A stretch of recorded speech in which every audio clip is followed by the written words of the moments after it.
In this short video, we will discuss about the derivative of parametric equations. If the coordinates x and y of a point P on a curve are given as functions x equals f of u and y equals g of u of a third variable or parameter u, the equations x and y are called parametric equations of the curve. So in parametric equations of the curve, we have the third variable that is called the parameter. And in this given, our parameter is u. So we assume that a curve is specified by means of a pair of parametric equations x and y. Then the first and the second derivatives are given by the following formulas. So to obtain the first derivative of our parametric equation, we have our dy over dx be equal to dy over du over the dx over du. So that means that we derive the equation y with respect to u, and then we also derive the equation x with respect to u. And to also obtain the second derivative, we have this formula d over du of our dy over dx over dx over du. So that means that we make use of our first derivative, as you can see here, our dy over dx, and we get the derivative of it with respect to u, and then divided by dx over du.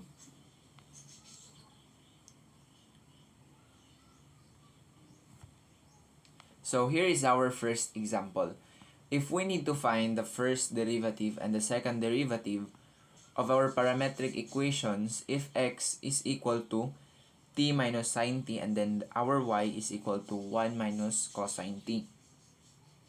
So I will show you the solution for this example while I will explain the answer. So in our first derivative, dy over dx, we know that by obtaining the value of it, we need to have the derivative of our equation y and derivative of our equation x with respect to its parameter, where in this given the parameter is equal to t. So we will make use of the parameter t. So our dx over dt, or the derivative of equation x with respect to the parameter t, is equal to 1 minus cosine t, given that we get the derivative of our x, our t, which is 1, and then negative sign is equal to negative cosine t. So therefore, we have the value of it as 1 minus cosine t.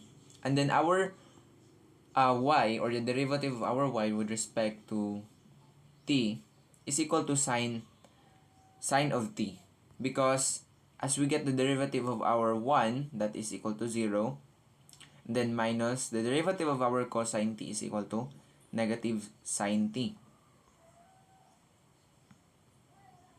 So multiply by negative sign, so that means we have positive sine t.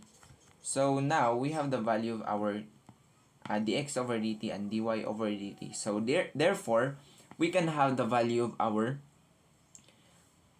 first derivative following the formula of it, which is dy over du over dx over du. So here, we need to write it as dx over dt over dy over dt. So therefore, our first derivative is equal to sine of t over 1 minus cosine of t. So now we have the value for our first derivative. And how about the second derivative? So in our second derivative, we need to get the derivative of our first derivative. That is with respect to our parameter u. So in the given, the parameter is equal to t. So let us solve for the d over dt of our first derivative dy over dx. So that means that we will need to solve for the derivative of this sine of t over 1 minus cosine of t. So in getting the derivative of this, we use the quotient rule of differentiation. So we know that the in quotient rule, we have the rule as equal to uh, the second function times the derivative of our first function minus the first function times the derivative of our second function, and then divided by the squared of our second function. So we followed that, and then we came up with 1 minus cosine t times cosine t minus sine of t times sine of t over the square of 1 minus cosine of t. Okay, so now after that, we substitute the values of them. We can simplify the numerator by, here we combine the cosine t along with 1 and negative cosine t. So we get cosine t minus cosine squared t. And then we also combine this and we get sine squared t. And to simplify that by associativity property, we can rewrite it as cosine of t minus quantity of cosine squared t plus sine t, sine squared of t. So we know that by trigonometric identity, the cosine squared of t and plus the sine squared of t is equal to 1. So therefore, we need to write it as, we now have the simplified form as cosine t minus 1 over the, here, over the squared of the second function. Okay, so after that, as we simplify that, we came up with 1 over cosine of t minus 1, because as we simplify this quantity with squared, we factored out the negative sign of our terms inside the function, and we get to cancel the cosine t here, and so therefore we will just have 1 as our numerator.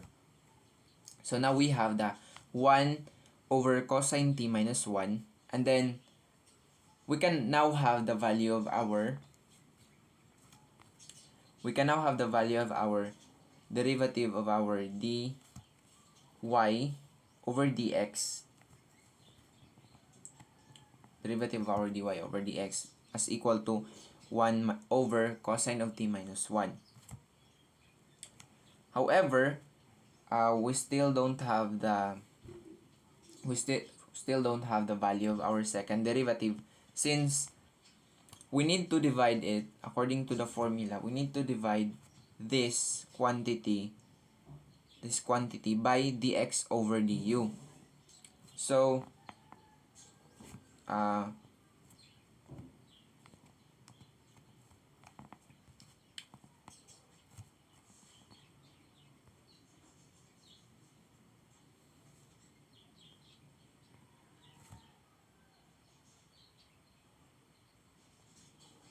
dx over du. So our dx over du here, or using the parameter of the given dx over dt, is equal to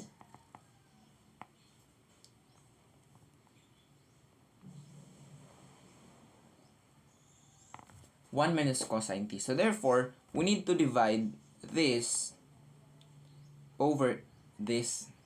So 1 over cosine of t minus 1 divided by 1 minus cosine of t, and we get the final answer as equal to 1 over negative quantity of 1 minus cosine t squared. So that is the second derivative of our parametric equation. So therefore, to summarize our answer, given that our x is equal to t minus sine of t,